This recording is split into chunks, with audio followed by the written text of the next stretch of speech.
안녕하세요. 네, 여러분 이 질문에 대한 답 뭘까요? 네, 아마 빠른 대응이 체질화된 그런 기업들은 2020년 1월에 이미 이 분석 방법을 활용했을 텐데요. 답은 이런 것들이죠. 네, 소위 환경 분석 기법으로 많이 알려진 스와트 분석이에요. 코로나 같은 이런 외부 환경 요소가 기회나 위협으로 다가올 경우 회사 내부의 강약점을 지금 어떻게 미리 대응해 나갈 것인가를 한 장의 그림에서 전체적으로 분석하자는 거죠. 코로나가 모든 기업에게 물론 위험만은 아니겠죠? 네, 여기 나오는 제약사, 그리고 일반 온라인 업체, 배송업체들에겐 기회가 되기도 하는 상대적 개념이죠.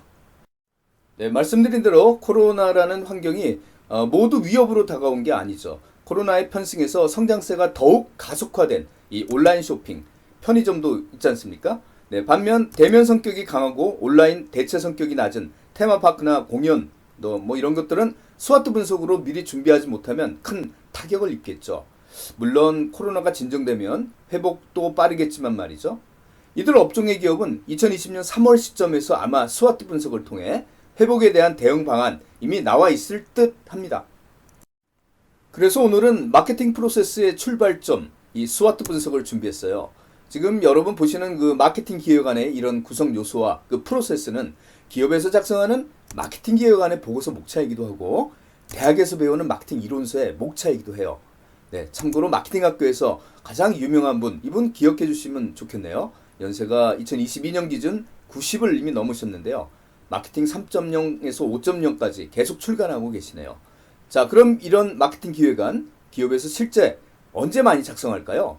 신제품 만들 때 아니면 기존 제품 계속 런칭해가면서 진행할 때 어느 경우일까요? 네, 신제품을 주로 기획하는 단계에서 많이들 볼 수가 있어요. 물론 판매 중인 제품에 대해서도 시장 상황을 점검하고 피드백하면서 이렇게 정기적으로 기획안을 작성하기도 하죠. 네. 어쨌든 마케팅 기획안의 주체는 제품 단위라는 거 꼭 기억해 두시고요. 그러니까 삼성전자 마케팅 기획안이나 반도체 사업부 마케팅 기획안보다는 이 갤럭시 노트 20의 마케팅 기획안이 훨씬 많다는 거죠. 네, 따라서 스와트 분석도 특정 브랜드 단위에서 이렇게 분석하는 거라고 볼 수 있네요. 네, 말씀드린 대로 마케팅에서의 스와트 분석 단위, 제품이라는 거, 따라서 특정 브랜드와 관련해서 미래 도래할 외부 환경의 기회 위협 요소를 미리 둘러보고 거기에 대응해서 현재 우리 회사나 해당 브랜드의 강약점을 사전에 조정할 전략적 시사점을 도출하는 거죠. 여기서 중요한 점, 시차가 있다는 거예요. 즉 외부 환경은 주로 미래에 대한 것, 내부 역량은 현재에 초점이 맞춰져 있다는 거죠. 한마디로 유비무한 단어 생각나시네요. 네, 미래 대비해서 현재를 미리 준비한다는 거 말이죠.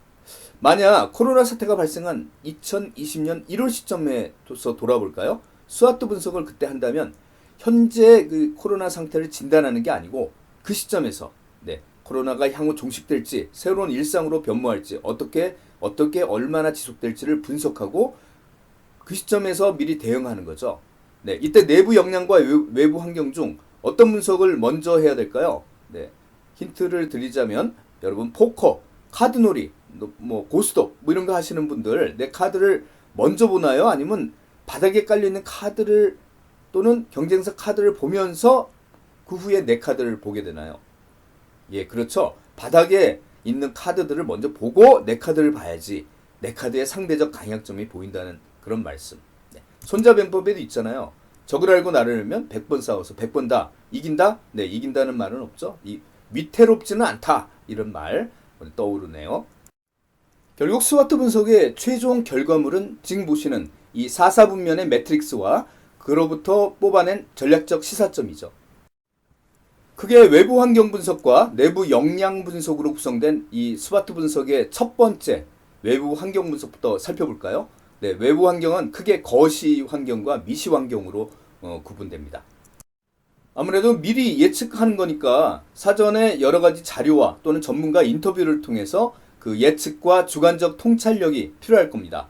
참고로 전자업계 라이벌이었던 삼성 이건희 회장은 주로 신년사 등을 통해서 향후 이러이러한 위협이 도래하니까 우리가 경각심을 갖자라고 직원들에게 강조한 반면에 스티브 잡스는 미래의 그 창조적 기회에 대한 얘기를 좀 더 많이 한 것 같아요.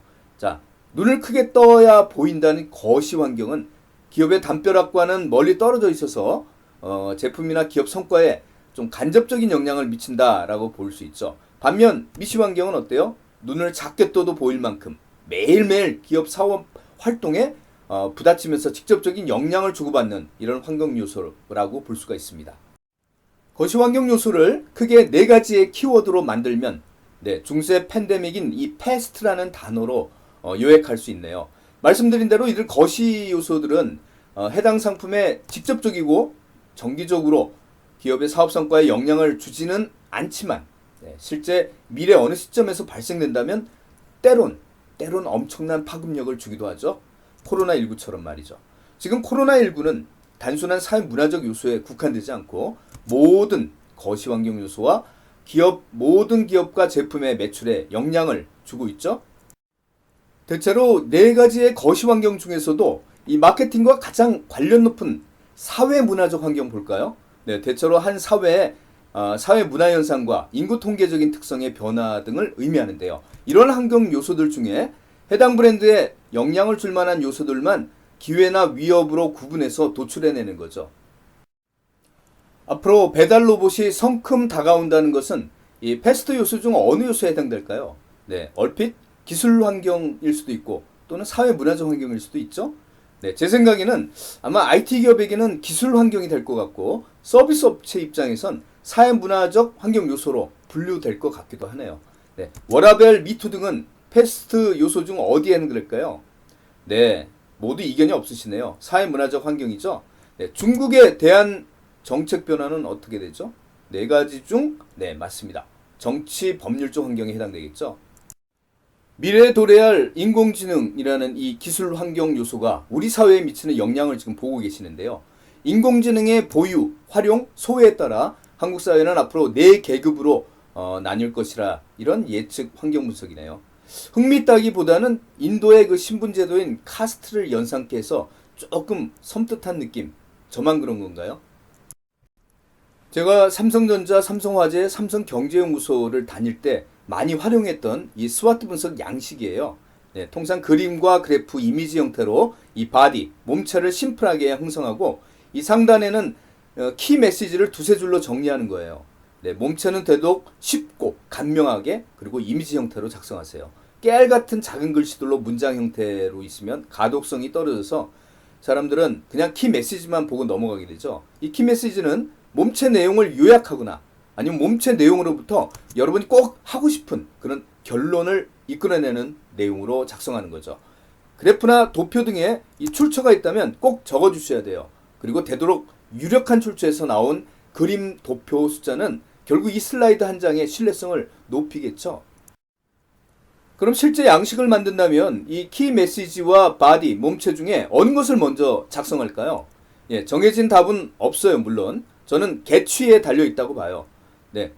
키 메시지를 먼저 작성해 놓고 이를 납득시킬 만한 증빙 자료를 바디에 구성하는 형태로 작성해도 좋고요. 아니면 먼저 바디를 작성해 놓고 이 내용을 보면서 여러분이 꼭 하고 싶은 결론, 시사점, 요약 등을 키 메시지로 작성해도 좋습니다. 지금까지 거시 환경을 살펴보았는데요. 네 가지의 거시 환경 요소를 영어로 만든다면 뭐라고 했죠? P로 시작되는 그렇죠. 패스트라고 했습니다. 지금부터는 해당 기업과 가까이에서 직접적으로 영향을 미치는 그 미시 환경 요소를 학습하죠.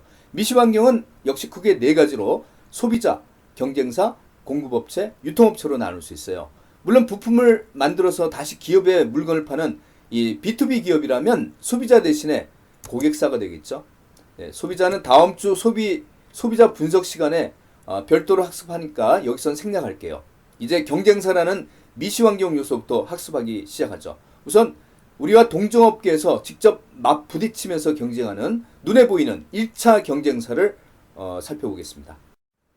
보통 경쟁사 분석은 경쟁사의 강약점의 형태로 도출해내는 거예요. 강점은 벤치마킹을 하게 되는 거고 벤치마킹의 본질은 무조건 선두 경쟁사의 강점을 따라가는 게 아니고 자사 여건에 맞게 조율해서 적용하라는 거예요. 물론 경쟁사의 약점은 적극 공략해야 되는 대상이 되겠죠. 그런데 말입니다. 요새는 경쟁사에 집착하지 말라는 얘기도 창의적인 관점에서 곧잘 들리죠.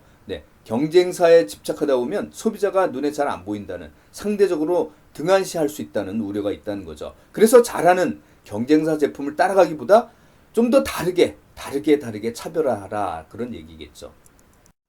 1차 경쟁사 분석은 간단해요. 먼저 경쟁사를 선정하고 이 업계의 핵심 성공 요인을 이 경쟁사 간에 비교 분석하는 거죠.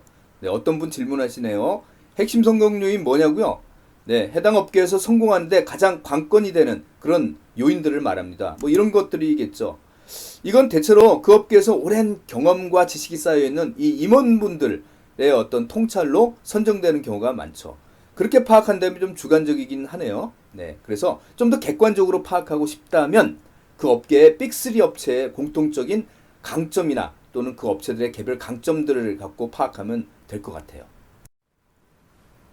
지금 특정 어떤 서비스 업계의 1차 경쟁사를 분석하는 프로세스를 보고 계신데요. 제일 먼저 경쟁사를 선정하죠. 경쟁사는 고객들에게 해당 서비스 구입할 때 견줘보는 업체들을 조사하기도 하지만 대체로 해당 업종별로 웬만큼 공식적인 매출액 현황에서 나와 있어서 찾아보기 쉽죠. 네, 그 다음에는 우리 회사 임원이나 업계 전문가 대상의 인터뷰를 통해서 핵심 성공 요인을 선정하는 거예요. 그런 다음 우리 회사와 경쟁사들을 이런 핵심 성공 요인별로 평가하는 작업이에요. 네, 평가 방법, 분석 담당자들이 서로 합의를 통해서 이 개인별 점수를 매겨서 숫자나 그림으로 이렇게 표시하는 정성적인 방법들을 활용하곤 하죠. 여기서 그림으로 이 강도를 매겼는데 좀 이해하기 쉽지 않은가요? 보기시기에. 네, 이 도표를 보면 우리 회사와 점수가 가장 유사한 그런 순서대로 경쟁 강도가 한눈에 쉽게 눈에 보일 수 있죠. 자, 이번에는 잠재 경쟁사를 알아볼까요? 네, 누가 보더라도 직접적으로 경쟁 관계로 보여지진 않지만 보이지 않게 또는 조만간 경쟁사로 부각될 이런 존재들과 그 존재들의 경쟁 강도를 파악하는 그런 분석이죠. 네, 이 분석에는 그 유명한 경영 분석 기법을 활용합니다. 자, 이번에는 잠재 경쟁사를 알아볼까요? 네, 누가 보더라도 직접적으로 경쟁 관계로 보여지진 않지만 보이지 않게 또는 조만간 경쟁사로 부각될 이런 존재들과 그 존재들의 경쟁 강도를 파악하는 그런 분석이죠. 네, 이 분석에는 그 유명한 경영 분석 기법을 활용합니다. 경영 전략의 대가 이 마이클 포터가 만든 5 Force 모델은 한 기업의 경쟁 요소를 폭넓게 분석하는 틀을 제공하면서 특정 산업이나 업종의 그 매력도를 분석하고 평가하는 툴로 활용되곤 하죠. 그래서 특정 산업에 새로 진입하려는 이 신생 업체들이 이 산업 괜찮은가? 그래서 진입 타당성을 평가할 때 많이 활용되기도 하죠. 자, 여기서 매력적이라 함은 이 특정 산업에 속해 있는 우리 회사 입장에서 이들과의 경쟁이 치열하지 않다는 의미겠죠. 반대로 치열한 경쟁사가 있다는 건 어때요? 네, 해당 기업 입장에서 매력도가 떨어지는 그런 경쟁사라는 거죠. 현재 경쟁사는 현재 시장에서 직접 경쟁 중인 1차 경쟁사를 말해요. 네, 그럼 현재 경쟁사들이 어떤 특징을 보여주어야 우리 회사에게 매력적일까요? 네, 현재 경쟁사의 수가 어떨수록 난립될수록 가격 경쟁이 치열해지고 또 경쟁사들과 우리의 제품이 서로 유사할수록 어때요? 네, 치열한 경쟁이 되므로 결과적으로 우리 회사에게 매력도가 떨어진다는 그런 얘기가 되겠습니다. 우리 회사에게 부품을 공급해주는 공급업체나 우리가 생산하는 완제품을 고객에게 판매해주는 유통업체 역시 우리 입장에선 우리 수익에 영향을 끼치는 일종의 경쟁업체 성격을 띠고 있는 거죠. 만약 우리 회사가 건설회사라고 해보면 포스코는 우리에게 철강을 제공해주는 공급업체가 되겠죠. 네, 우리와 같은 이 철강을 구입하면서 쓰는 업체들은 엄청 많은데 막상 철강을 우리에게 주는 업체는 이 포스코 중심으로 몇 안 되는 거죠. 네, 가격이나 품질에 대한 거래 조건에 대한 이런 협상력에서 우리는 포스코에 울며 겨자 먹기로 따라갈 수밖에 없어요. 즉 우리 회사 입장에서 포스코는 비매력적인 경쟁 업체라고 보는 거죠. 현재 경쟁사들로 구성되어 있는 이 특정 시장에 새로 회사를 만들거나 기존 회사를 인수해서 진입하려는 이 신규 진입자도 역시 잠재적인 경쟁사로 봐야 되는 거죠. 네, 이때 이 시장에 있는 우리 회사 입장에선 밖에 신규 진입자가 들어오기 어렵다면 매력도는 어떨까요? 높겠죠. 이처럼 신참자가 진입하기 어렵게 만드는 것을 진입장벽이라고 해요. 네, 해당 업종에 대한 정부 규제가 높을수록 그리고 특허가 걸려 있어 기존 업체들이 배타적인 법적 보호를 받는다면 그리고 규모의 경제가 있는 산업으로 많이 만들수록 원가가 적게 드는 그런 효과를 갖고 있다면, 그리고 업체들 간 제품 간의 차별화가 되어 있을수록, 그리고 유통 경로가 기존 업체들의 독점될수록 진입장벽의 역할을 하게 되는 거죠. 네, 그래서 우리 회사의 매력도는 결국 높다는 말씀이에요. 우리 회사 제품과 전혀 모양과 성격이 다른 제품도 우리 회사와 경쟁이 될 수 있기 때문에 잠재적 경쟁자로 보는 이 대체 상품이죠. 왜냐하면 고객들은 우리 제품과 견져보기 때문이에요. 네, 우리 회사 제품을 대체하는 이런 제품이 많을수록 우리 입장에서의 대체 상품이라는 경쟁자는 어떤가요? 매력도가 떨어진다는 거죠. 여러분, 지금 학습한 것처럼 대체 상품도 경쟁자로 넓게 인식하라는 것은 마케팅 이론에도 있어요. 수십 년 된 이론에 말이죠. 즉 마케팅 근시안, 영어로는 마케팅 마이오피아라고 불러요. 네, 경쟁사를 지금 눈에 보이는 1차 경쟁사로 국한하지 말고 넓은 시각에서 봐야 된다는 거죠. 참이슬 마케팅 담당자는 다른 인근 소주 회사보다 삼성전자를 더 의식하고 있다라고 볼 수도 있대요. 네, 삼성전자의 TV 화질과 이 브라운관 크기가 커질수록 참이슬에서는 어떤 기분 들까요? 네, 사람들이 저녁에 술집 가는 빈도가 더 줄어든다는 그런 우려가 있다는 거죠. 어떻게 보면 코로나19도 참이슬 입장에선 엄청 타격을 가하는 경쟁사죠. 저 같으면 새로운 시장으로서의 그 집에서 마시는 부부 전용, 홈 전용 소주를 개발해 볼직한데요. 자, 지금까지 잠재적 경쟁사를 분석하는 기법으로서의 이 5 Force 모델을 살펴보았죠. 전체적으로 한번 정리해 볼게요. 이 5가지의 넓은 범위의 경쟁자의 성격이 어떨 때 우리 회사 입장에선 이들이 매력적인 경쟁자일까요? 네, 우선 현재 경쟁자 수가 적고 공급자와 구입자의 수는 난립될 정도로 많고 파워가 약할수록, 그리고 대체 상품 수는 어때요? 적을수록 진입장벽의 높이가 높을수록 각각 매력적이라는 거예요. 네, 여기서 공급자나 구매자 수가 많다는 것은 우리 회사 입장에서는 이 특정 업체의 의존도가 낮기 때문에 당당하게 거래 임할 수 있는 매력적인 포인트라는 거죠. 깔끔하게 정리되셨나요? 어느 상조회사의 실제 5force 모델 분석 사례입니다. 상조회사를 포함한 이 다양한 형태의 경쟁사들을 함께 분석하면서 각 잠재 경쟁사별로 그 매력도 수준을 평가해 놓았죠. 네, 여기서는 매력도 대신에 이들 경쟁사가 이 상조회사의 수익에 영향을 미치는 그 영향력으로 표현하고 있죠.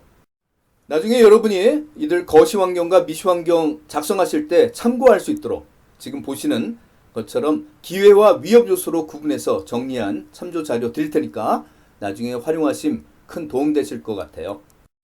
여러분이 이 스와트 작업하시다 보면 느끼실 텐데요. 해당 브랜드와 관련한 이런 미래 요소들은 실로 엄청나게 많을 텐데 과연 어떤 것들을 선택할 건가 라고 말이죠. 최종 선택은 여러분의 판단 몫이지만 이 2가지 기준을 고려하시면 됩니다.